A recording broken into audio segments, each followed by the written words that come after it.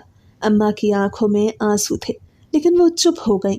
ماں کے آنسو میرے دل پہ تیر بن کے لگے۔ میں جانتا تھا وہ دن رات صرف ایک فکر میں گھلتی جا رہی تھی اور وہ تھی امتیاز کی شادی۔ میں تو کسی نہ کسی طرح اپنے مستقبل کے لیے جدوجہد کر رہا تھا اور میرا مستقبل تو بہت اچھا ہو سکتا تھا، لیکن امتیاز کی بگڑی عادتیں اور گاؤں میں اس کی بدنامی ہی اس کے اپنے لیے ہر دروازہ بند کر دیتی۔ لیکن پھر کچھ دن بعد ایک شام ہم سب بیٹھے تھے کہ اچانک ماں نے کہا، آج پڑوسن آئی تھی، کہہ رہی تھی ایک رشتہ ہے امتیاز کے لیے۔ ہم سب نے چونک کے اماں کو دیکھا۔ ابا فوراً ہی پوچھنے لگے کہ کون لوگ ہیں اور لڑکی کیسی ہے؟ ماں نے ذرا جھجکتے ہوئے کہا، لڑکی تو ویسے شریف خاندان کی ہے مگر، اور پھر ماں خاموش ہو گئی جیسے لفظ ڈھونڈ رہی تھی کہ کیا کہتی۔ اب پھر تھوڑے توقف کے بعد کہنے لگی، وہ پیاری بھی ہے لیکن وہ بس تھوڑی ذہنی کمزور ہے اور کبھی کبھی کچھ عجیب حرکتیں کر بیٹھتی ہے، مگر اس کے والدین چاہتے ہیں کہ وہ اپنی بیٹی کو کسی شریف گھر میں بیاہ دیں تاکہ لڑکی کو سکون کا ماحول مل جائے۔ یہ سنتے ہی کمرے میں خاموشی چھا گئی۔ امتیاز کے چہرے پہ بھی پہلی بار عجیب سا رنگ آیا۔ وہ جو ہمیشہ شادی کی بات سنتے ہی مذاق یا بیزاری سے اٹھ کھڑا ہوتا تھا، اس بار خوش رہا۔ شاید اسے بھی لگا کہ اب واقعی اس کے لیے کوئی رشتہ آیا ہے، چاہے کیسا ہی کیوں نہ ہو۔ میں نے دل ہی دل میں سوچا، امتیاز میرا بھائی تھا اور وہ برا انسان نہیں تھا، لیکن لوگوں نے اس کو نہ جانے کیا سمجھنا شروع کر دیا، اور اب اس کے لیے اگر رشتہ آیا تو وہ بھی ایک ذہنی مریضہ لڑکی کا۔ کیا وہ اس کے ساتھ خوش بھی رہ سکتی تھی؟ کیا یہ انصاف ہوگا؟ تبھی میں نے احتیاط سے کہنا شروع کیا کہ ابا دیکھ تو لیں مگر سوچ سمجھ کے فیصلہ کیجیے گا۔ مگر ماں فوراً بولیں کہ سوچنے کا کیا ہے، تم سب کو پتہ تو ہے کہ میں نے کتنی جگہ اپنے بچے کے لیے رشتہ دیکھا ہے۔ اگر یہ لوگ اپنی بیٹی ہمیں دینے کو تیار ہیں تو ہمیں انکار نہیں کرنا چاہیے۔ چند دن بعد لڑکی والے ہمارے گھر آئے۔ انہوں نے امتیاز کو لڑکی کی تصویر دکھائی تو اس نے بس اس لڑکی کو اور اس تصویر کو سرسری سا دیکھا۔ اس کا نام سائمہ تھا، گہری آنکھوں والی دبلی پتلی سی لڑکی، چہرے پر معصومیت۔ اس کی تصویر دیکھ کے کوئی کہہ ہی نہیں سکتا تھا کہ وہ ذہنی مریضہ تھی۔ لڑکی کے گھر والوں نے صاف بات کی، ہماری بیٹی ویسے تو بالکل ٹھیک ہے لیکن کبھی کبھی اس کا دماغ ٹھیک طرح سے کام نہیں کرتا، مگر ہمیں امید ہے کہ ایک شریف اور مضبوط گھر میں یہ بہتر ہو جائے گی۔ ہم اپنی بیٹی کو ڈھیر سارا جہیز بھی دیں گے اور آپ کی اگر کوئی خواہش ہے تو وہ بھی ہم پوری کریں گے، بس ہماری بیٹی کو عزت کے ساتھ قبول کر لیں۔ ابا نے لمبی سانس لی اور کہنے لگے، ہمیں جہیز نہیں چاہیے، اگر یہ ہمارے گھر میں سکون سے اور عزت سے رہ لے تو ہمارے لیے یہی کافی ہے۔ اور یوں بات پکی ہو گئی۔ ماں کی آنکھوں میں چمک آ گئی۔ وہ خوش تھی کہ آخرکار امتیاز کا بھی گھر بسنے والا تھا۔ سائمہ کی ہی بہن نعیمہ کے ساتھ میری بھی نسبت طے کر دی گئی۔ وہ سائمہ کی نسبت پڑھی لکھی اور ہوشیار لڑکی تھی اور بالکل میرے جوڑ کی تھی۔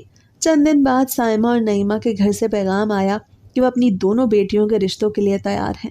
ماں خوشی کے مارے ایک کو یہ خبر سنا رہی تھی کہ میرے دونوں بیٹوں کو ایک ہی گھر میں رشتہ مل گیا ہے۔ اب تو اللہ کا شکر ہے۔ ابا اگرچہ کچھ خاموش رہتے لیکن ان کے چہرے پہ بھی اطمینان جھلکتا تھا۔ شاید وہ یہ سوچ رہے تھے کہ اب امتیاز کی زندگی میں بھی کوئی ڈھال آ جائے گی، ورنہ تو وہ ہر روز نئی مشکل کھڑی کر دیتا تھا۔ گاؤں میں بھی ہر طرف یہ بات پھیل گئی کہ امتیاز کا بھی رشتہ طے ہو گیا تھا۔ کچھ لوگ حیران تھے کہ جس لڑکے کے قصے روزانہ زبان زد عام تھے اس کے لیے اتنی اچھی فیملی سے رشتہ بھلا مل کیسے گیا، لیکن یہ بات بھی سب کو معلوم تھی کہ لڑکی ذرا ٹھیک نہیں تھی۔ کچھ لوگ طنز بھی کرتے، چلو جی ایک دوسرے کا جوڑ مل گیا۔ ان باتوں کی ہمیں تو پرواہ نہیں تھی، مگر امتیاز میرا بھائی تھا، بے شک وہ خوش تھا اور اماں ابا اس کی طرف سے مطمئن تھے، لیکن میں جانتا تھا کہ اس کا دل کس بری طرح سے دکھا تھا۔ اس کے باوجود بھی وہ سب کے سامنے خوش نظر آنے کی کوشش میں لگا تھا۔ گھر میں سکون تھا اور یہی ہمارے لیے کافی تھا۔ شادی کی تاریخ طے ہو گئی۔ اماں بے حد خوش تھیں کیونکہ ان کا خوش ہونا تو بنتا ہی تھا۔ بہت لمبے عرصے سے وہ امتیاز کے لیے فکر مند تھی کہ نہ جانے اس کا کیا بنے گا۔ اب جب دونوں بیٹوں کا ایک ہی گھر میں رشتہ طے ہو گیا تو انہیں لگ رہا تھا جیسے اللہ نے ان کی دعائیں سن لی تھی۔ ابا خاموش مزاج کے تھے، زیادہ دکھاتے نہیں تھے، مگر ان کی آنکھوں میں بھی سکون تھا۔ آخر وہ دن آ گیا جس کا سب کو انتظار تھا۔ میں نے دل ہی دل میں سوچا ہم دونوں بھائیوں کی شادی ایک ہی دن تھی، مگر کیسی عجیب بات تھی کہ ہم نے اپنی دلہنوں کو دیکھا تک نہیں تھا، بس تقدیر پہ چھوڑ دیا۔ امتیاز نے تو پھر بھی سائمہ کی تصویر دیکھی تھی، مگر میں نے نعیمہ کی ایک جھلک تک نہ دیکھی تھی۔ جب نکاح کے بعد نعیمہ میرے سامنے آئی تو میرا دل ایک لمحے کو رک سا گیا۔ وہ دبلی پتلی سی لڑکی جب میرے برابر بیٹھی تب بھی اس کا چہرہ گھونگھٹ سے ڈھکا ہوا تھا۔ میں نے دل ہی دل میں اللہ کا شکر ادا کیا۔ وہ میری زندگی کا سب سے حسین لمحہ تھا۔ نعیمہ اور سائمہ دونوں رخصت ہو کے ہمارے گھر آ چکی تھی اور ہر ایک کی زبان پہ دونوں بہنوں کی تعریف تھی۔ کوئی یہ نہیں کہہ رہا تھا کہ امتیاز کی دلہن کا ذہنی توازن ٹھیک نہیں، بلکہ ہر کوئی کہہ رہا تھا کہ دونوں بہنوں میں بہت زیادہ مماثلت تھی۔ میرا اور نعیمہ کا نکاح تو ہو چکا تھا، مگر میں نے ابھی تک اس کا چہرہ نہیں دیکھا تھا اور نہ ہی دیکھنے کی کوشش کی تھی۔ مجھے لگا جیسے وہ مجھ سے چھپ رہی تھی یا شاید شرما رہی تھی، لیکن میں نے بھی ٹھان لی کہ جب تک کمرے میں نہیں جاؤں گا تب تک میں بھی اسے دیکھنے کی کوشش نہیں کروں گا۔ لیکن اس دن اماں نے اپنے سارے ارمان پورے کرنے تھے۔ آخر ان کے دونوں بیٹوں کے سر پہ صحرا جو سجا تھا، کبھی وہ میرے پاس آتی اور کبھی بھاگی بھاگی امتیاز کے پاس جاتی۔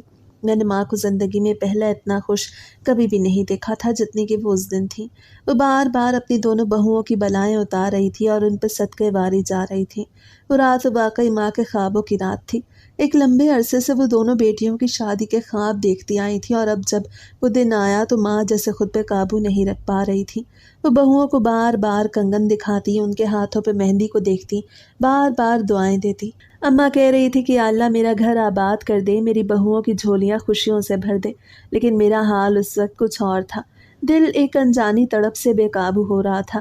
دل چاہ رہا تھا کہ کمرے میں جاؤں اور اپنی دلہن کو دیکھوں، مگر رسومات اور اماں کی ضد ختم ہونے کا نام ہی نہیں لے رہی تھی۔ میں نے گھڑی دیکھی، رات کے 11 بج چکے تھے۔ میرے اور نعیمہ کے نکاح کو 8 گھنٹے ہونے کو تھے اور میں نے ابھی تک اس کی شکل تک نہیں دیکھی تھی۔ کبھی باہر دوست ہنسی مذاق میں آوازیں لگاتے، کبھی محلے کی عورتیں گیت گاتی۔ سب کے لیے وہ رات خوشی کا میلہ تھی، مگر میرے لیے انتظار کی ایک لمبی رات تھی اور وہ انتظار بہت جان لیوا تھا۔ میں جب بھی اٹھنے لگتا اماں بار بار مجھے روک لیتی اور کہتی بیٹا ابھی نہیں، ابھی رسم کرنی ہے، تھوڑا صبر کرو، دلہنیں بھی ہیں، ان کا دل بھی بہلا رہے۔ اوپر سے میں ہنسنے کی کوشش کرتا، مگر دل میں آگ لگی تھی۔ میں یہ سوچ رہا تھا کہ کیا میں آج کی رات اپنی دلہن کو دیکھ بھی سکوں گا یا نہیں۔ بالآخر نعیمہ ہی تھکان سے اٹھی اور اماں کے کان میں کچھ کہنے لگی۔ اماں نے اس کا ماتھا چومتے ہوئے اسے کمرے کی طرف بھیج دیا۔ تب میری جان میں جان آئی اور اکھڑا ہوا سانس بحال ہونے لگا، کیونکہ شاید اب وہ لمحہ آ ہی گیا تھا جب میں اپنی محبت، اپنی دلہن کا دیدار کرنے والا تھا۔ رات گئے، آخرکار ماں نے مجھے کمرے کی طرف جانے دیا۔ کمرے میں داخل ہوا تو خوشی نے مجھے گھیر لیا۔ ہر طرف گلاب کی پتیاں بکھری ہوئی تھیں، دیواروں پہ ہلکی سی لائٹ جگمگا رہی تھی۔ وہ سب دیکھ کے میرے دل کی دھڑکن اور تیز ہو گئی۔ وہ میری شادی کی پہلی رات تھی اور میرے دل میں بہت سے ارمان جاگ رہے تھے، مگر یہ کیا؟ جب میں نے نعیمہ کی طرف دیکھا تو وہ ویسے ہی دلہن کے لباس میں سجی دھجی بستر پہ لیٹی تھی اور اس کے لیٹنے کے انداز سے مجھے اندازہ لگانے میں ذرا دیر نہ لگی کہ وہ سو چکی تھی۔ وہ شاید بہت زیادہ تھک گئی تھی، تبھی کمرے میں آتے ساتھ ہی سو گئی تھی اور اپنے کپڑے تک نہ بدل سکی۔ اس کا چہرہ ابھی تک ڈھکا ہوا تھا۔ وہ لمحہ جس کے لیے میں نے نہ جانے کتنے خواب دیکھے تھے، نہ جانے کتنی بار دل ہی دل میں تصویر بنائی تھی، ایک پل میں ریزہ ریزہ ہو گیا۔ سامنے بستر پہ میری دلہن لیٹی تھی، مگر وہ کسی پریوں کی کہانی کا حصہ بننے کے بجائے گہری نیند میں ڈوبی ہوئی تھی۔ میں کچھ لمحے دروازے کے قریب کھڑا اسے دیکھتا رہا۔ دل میں عجیب سا خالی پن اتر آیا۔ سوچا تھا آج رات میری دلہن مجھ سے بات کرے گی، مسکرائے گی، شاید آنکھیں جھکا کے شرمائے گی اور میں اپنی زندگی کے نئے سفر کا آغاز کروں گا۔ لیکن حقیقت یہ تھی کہ وہ تھکن سے نڈھال ہو کے سو گئی تھی۔ میرے لبوں پر ایک کڑوی ہنسی آ گئی۔ یہ سب اماں کی وجہ سے ہوا ہے۔ میرے دل میں بار بار خیال آ رہا تھا، اگر وہ رسمیں جلدی ختم کر دیتی تو میری زندگی کی وہ سب سے حسین رات یوں بے رونق نہ گزرتی۔ میں نے آہستگی سے ایک کرسی کھینچی اور بستر کے قریب جا بیٹھا۔ نعیمہ کا چہرہ ابھی تک گھونگھٹ میں چھپا تھا۔ میں نے دل میں کہا شاید یہ بھی تقدیر کا ایک امتحان ہے۔ پہلی رات کی حسرت دل میں ہی رہنے دو، کل صبح تو ایک نئی زندگی میرا انتظار کر رہی ہے۔ رات کا زیادہ حصہ میں نے یوں ہی جاگتے ہوئے گزارا۔ میں کبھی چھت کو دیکھتا، کبھی نعیمہ کے ہاتھوں کو۔ میرا دل بے چین تھا، مگر پھر بھی میں ضبط کر کے بیٹھا رہا۔ آخر کار جب آنکھ لگی تو باہر سے آذان کی آواز سنائی دینے لگی۔ میری آنکھ جیسے ہی کھلی، میں نے بے ساختہ سامنے نظر دوڑائی۔ بستر پہ وہی دلہن کا لباس، وہی سرخ لہنگا، وہی گہنے، مگر چہرہ دیکھتے ہی میرے وجود میں بجلی کون گئی۔ وہ نعیمہ نہیں تھی۔ میری آنکھیں پھٹی کی پھٹی رہ گئی۔ وہ تو سائمہ تھی، سائمہ، میرے بھائی امتیاز کی دلہن، وہ ذہنی معذور لڑکی۔ اس کو دیکھتے ہی میرے چہرے پہ بھائی کی مسکراہٹ ایک دم سے حیرت میں بدل گئی، اور میں گویا کر کے اپنے بستر سے اٹھ بیٹھا۔ میرا دماغ سن ہو گیا، میرا دل اتنی زور سے دھڑکنے لگا جیسے سینہ توڑ کے باہر نکل آئے گا۔ میں نے گھبرا کے چاروں طرف دیکھا، کمرہ وہی تھا، اس کے کپڑے بھی وہی تھے، سب کچھ ہی بالکل ویسا تھا جیسے میں نے رات کو دیکھا تھا، مگر بس دلہن بدل گئی۔ یا اللہ، یہ کیا ہو گیا؟ میں نے دل ہی دل میں کہا۔ میرے لیے اس پل کا یقین کرنا مشکل تھا کہ جو لڑکی کل رات امتیاز کے ساتھ بیٹھی تھی وہ آج میرے کمرے میں کیسی آ گئی۔ اور پھر اگلے خیال سے جیسے میرے رہے سہے اوسان بھی خطا ہو گئے۔ اگر سائمہ میرے سامنے تھی تو نعیمہ وہ کہاں تھی؟ اور اس بات کا مطلب بالکل صاف تھا کہ وہ میرے بھائی کے کمرے میں تھی۔ میری سانسیں اکھڑنے لگیں، پسینہ ماتھے سے بہنے لگا۔ میں نے سائمہ کا نام لینے کی کوشش کی، مگر آواز جیسے حلق میں پھنس گئی۔ وہ ابھی تک پرسکون نیند میں سو رہی تھی۔ میرے ذہن میں ہزاروں خیال ایک ساتھ آنے لگے۔ کیا امتیاز نے مجھے دھوکہ دیا تھا، یا پھر کوئی غلطی ہوئی تھی؟ اماں نے کچھ کیا تھا، یا پھر میرے پاؤں کانپ رہے تھے؟ میں نے آہستگی سے سائمہ کو آواز دی۔ سائمہ! وہ چونک کے اٹھ بیٹھی، اس کی آنکھوں میں نیند اور چہرے پہ حیرانی تھی۔ آنکھیں کھولتے ہی اس نے مجھے دیکھا اور بکھلا گئی۔ آپ؟ اس کے لہجے میں بھی وہی گھبراہٹ تھی جو میرے دل میں تھی، مگر میں نے محسوس کیا کہ وہ اتنی پریشان نہیں تھی جتنا کہ میں تھا۔ ہم دونوں چند لمحے ایک دوسرے کو دیکھتے رہے۔ کمرے میں خاموشی کا ایک ایسا بوجھ تھا کہ سانس لینا مشکل ہو رہا تھا۔ میں نے دھیمی آواز میں اس سے پوچھا کہ یہ کمرہ میرا ہے، تم یہاں کیسے آئیں؟ اس نے اپنے کانپتے ہاتھوں سے آنکھیں ملی جیسے وہ کوئی خواب دیکھ رہی تھی۔ مجھے نہیں معلوم، میں تو اپنے کمرے میں تھی، بس یہ یاد ہے کہ رات اماں مجھے رسم کے لیے بلا رہی تھی، پھر سب کچھ دھندلا سا ہے۔ میں سکتے میں آ گیا۔ اگر اسے بھی کچھ یاد نہیں تھا تو پھر وہ سب ہوا کیسے؟ میرا دل چاہ رہا تھا چیخ کے سب کو بیدار کر دیتا اور پوچھتا کہ یہ کیسا کھیل ہے، مگر پھر فوراً ذہن میں آیا کہ اگر کسی کو کچھ پتہ چل گیا تو کیا ہوگا؟ گاؤں کے لوگ تو پہلے ہی ہمارے خاندان پر انگلیاں اٹھاتے نہ تھکتے تھے، اور گھر بھی مہمانوں سے بھرا تھا۔ اگر ذرا سی بھی بات ہو جاتی تو پل بھر میں پورے گاؤں کو بدل جاتا کہ ہم دونوں کی بیویاں راتوں رات بدل گئیں۔ وہ رات اور وہ لمحے میرے دل پہ ایسے نقش ہو گئے جیسے کوئی تیز آگ میرے وجود کو سلگا رہی تھی۔ سائمہ کا چہرہ میرے سامنے تھا، اور مجھے ایک ہی سوال بار بار کو چل رہا تھا کہ نعیمہ کہاں ہے؟ میں نے فوراً دروازے کی طرف دوڑا۔ باہر مہمانوں کی ہنسی، عورتوں کی آوازیں، سب معمول کے مطابق تھا، مگر میرے اندر ایک طوفان اٹھ کھڑا ہوا۔ اگر میں کمرے سے باہر جاتا تو کمرے میں عورتیں آ جاتی، اور نعیمہ کے بجائے سائمہ کو میرے کمرے میں دیکھ کے شاید وہ بھی وہی سوچتی جو میں سوچ رہا تھا۔ کچھ لمحات میں میں نے وہی قدم سیدھا امتیاز کے کمرے کی طرف رکھ دیا۔ دروازہ آہستگی سے کھٹکھٹایا، مگر کوئی جواب نہ آیا۔ میں نے اپنے دل میں ہر ممکن وجہ سوچی کہ ہو سکتا ہے وہ کوئی چوری ہوتی، کوئی سازش، کوئی شرارت، یا پھر کوئی خوفناک حقیقت، مگر عقل ایک جگہ جم کے رہ گئی۔ مگر پھر میں نے خاموش رہنا ہی بہتر سمجھا۔ میں واپس اپنے کمرے میں آیا تو سائمہ ابھی تک بستر پہ حیران بیٹھی تھی۔ اس وقت اسے دیکھ کے پہلی بار مجھے کیسے محسوس ہوا کہ وہ ذہنی مریضہ نہیں تھی، بلکہ بالکل ٹھیک ٹھاک لڑکی تھی۔ میں دھڑکتے دل کے ساتھ آہستہ آہستہ امتیاز کے کمرے کی طرف بڑھا۔ مجھے اپنے قدم اتنے بھاری لگ رہے تھے جیسے زمین میرے تلووں سے چپک گئی ہو۔ دروازے پہ پہنچ کے میں نے گہری سانس لی، ہمت کر کے ہلکی سی دستک دی۔ اندر سے کوئی جواب نہ آیا۔ ایک لمحے کو سوچا واپس پلٹ جاؤں، مگر دل میں بے چینیاں اور طوفان مجھے روک نہ سکے۔ میں نے دروازے کو آہستگی سے دھکیلا۔ کمرہ نیم اندھیرے میں ڈوبا ہوا تھا، صرف ایک مدھم سی لائٹ جل رہی تھی، اور پھر جو منظر میری آنکھوں کے سامنے آیا اس نے میرے وجود کو ہلا کے رکھ دیا۔ امتیاز بستر کے کنارے بیٹھا تھا، اس کے چہرے پہ ہوائیاں اڑی ہوئی تھیں، آنکھیں سرخ، بال بکھرے جیسے وہ بھی پوری رات کا جاگا ہوا تھا۔ اب نعیمہ، وہ تو مجھے کمرے میں کہیں دکھائی ہی نہ دی۔ میری آنکھوں اور امتیاز کی آنکھوں کا سامنا ہوا۔ چند لمحے ہم دونوں ایک دوسرے کو دیکھتے رہ گئے، کوئی بھی کچھ بولنے کے قابل نہ رہا۔ پھر اچانک امتیاز کھڑا ہو گیا اور تیز قدموں سے میری طرف آیا اور غصے سے کہنے لگا کہ یہ کیا ماجرا ہے۔ میں نے اپنے خشک لبوں پہ زبان پھیری اور اس کو کہنے لگا، یہی سوال تو میں تم سے پوچھنے آیا ہوں کہ میرے کمرے میں تمہاری دلہن بیٹھی ہے، تمہارے کمرے میں میری۔ اس کے لہجے میں الجھن کے ساتھ ساتھ خوف بھی تھا۔ رات کو آخر ایسا ہوا کیا؟ میں نے سر تھام لیا، دل چاہ رہا تھا زمین پھٹے اور میں اس میں سما جاؤں۔ امتیاز، میں نے صبح آنکھ کھولی تو سامنے سائمہ تھی۔ میں سوچ رہا تھا کہ تم نے کوئی چال چل دی ہے، مگر تمہارا حال دیکھ کے لگ رہا ہے کہ تم بھی میری ہی طرح حیران ہو۔ امتیاز نے ایک قدم پیچھے ہٹتے ہوئے کانپتی آواز میں کہا کہ خدا کی قسم میں نے کچھ نہیں کیا، مجھے تو اب تک سمجھ نہیں آ رہا کہ یہ سب کیسے ہو گیا۔ میں نے ہمت کر کے پوچھا کہ کیا نعیمہ کو کچھ یاد ہے؟ امتیاز نے بھی نفی میں سر ہلایا۔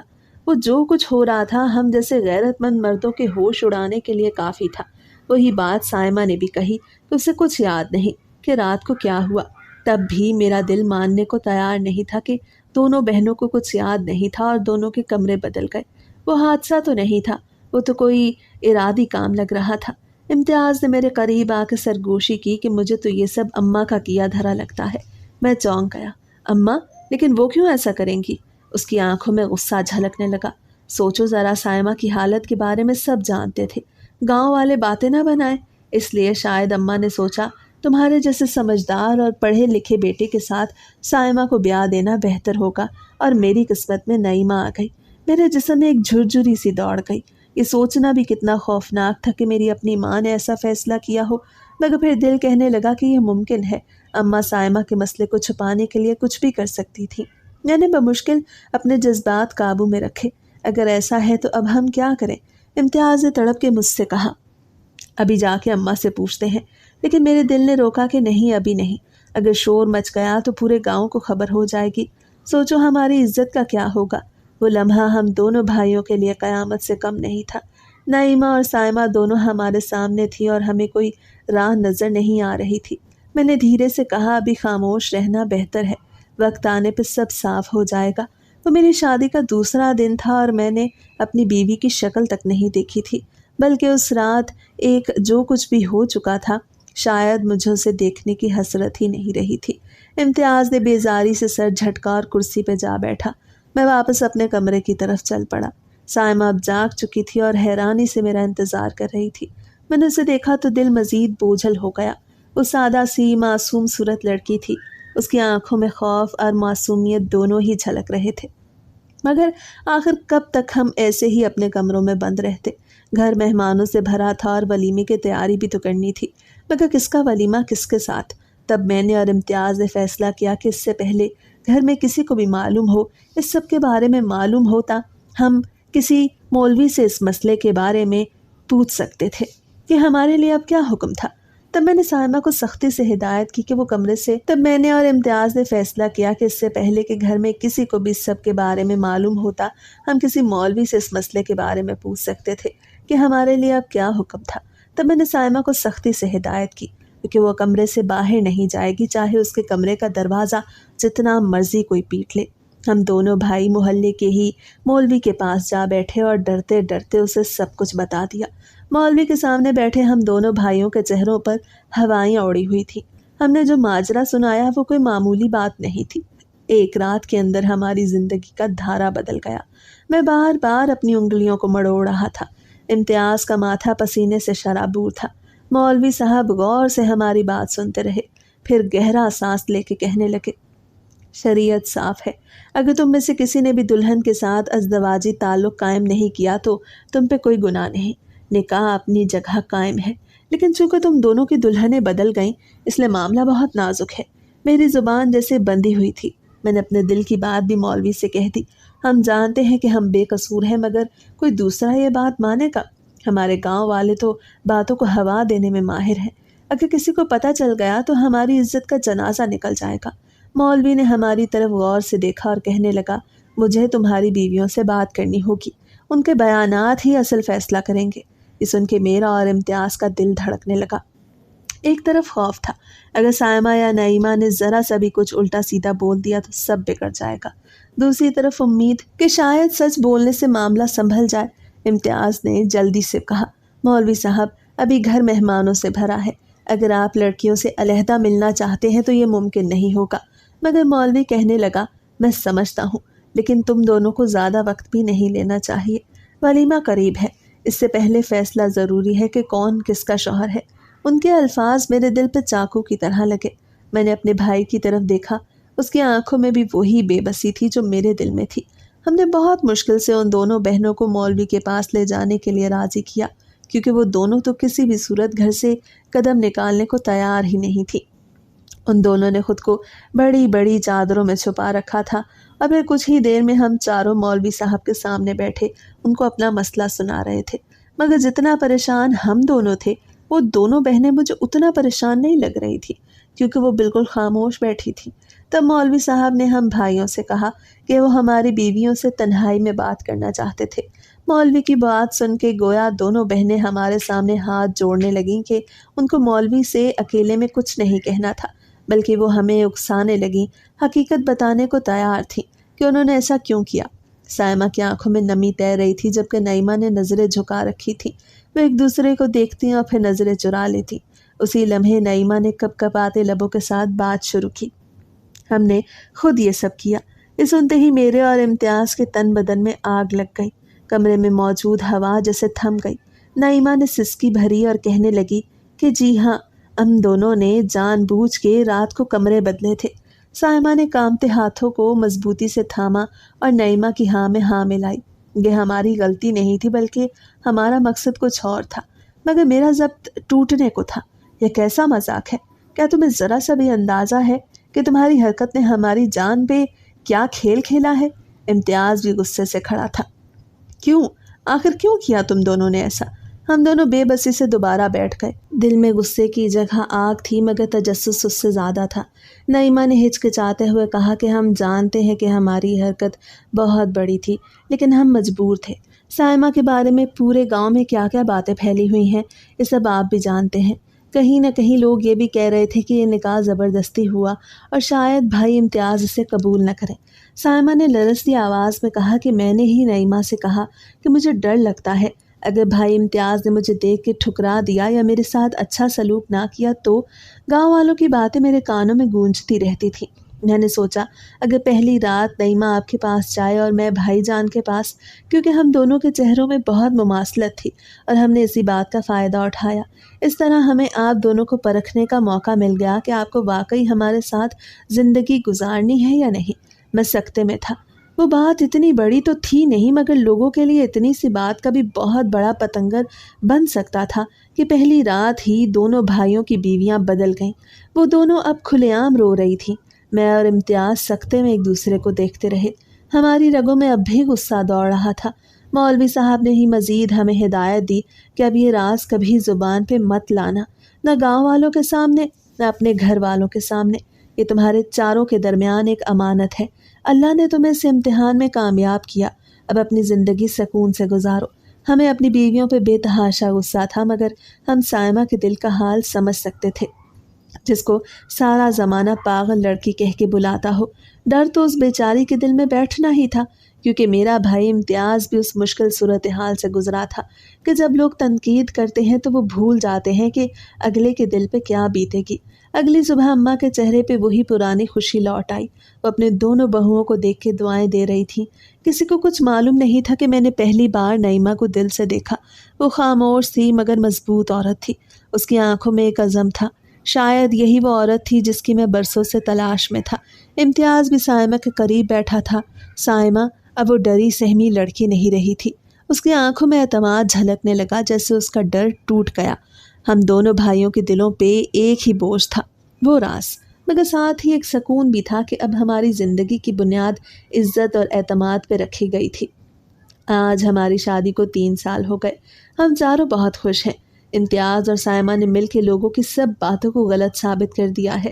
جو لوگ کہتے تھے کہ امتیاز آوارہ ہے اور سائمہ پاگل، آج وہ دونوں ایک پرفیکٹ نوری اور ایک بیٹی کے ماں باپ ہیں۔ اور ایک اور بات، سائمہ پاگل نہیں، وہ بس زیادہ لوگوں میں گھبرا جاتی ہے اور لوگوں نے اس کے اسی ڈر کی وجہ سے یہ مشہور کر دیا کہ وہ پاگل ہے۔ کچھ لوگ تو یہ بھی کہتے تھے کہ اس پہ سایہ ہے، اور مانتا تو میں بھی ہوں کہ اس پہ سایہ ہے، پر میرے بھائی امتیاز کا، کیونکہ وہ اس سے بے حد پیار کرتا ہے اور اس کو کبھی بھی اکیلا نہیں چھوڑتا۔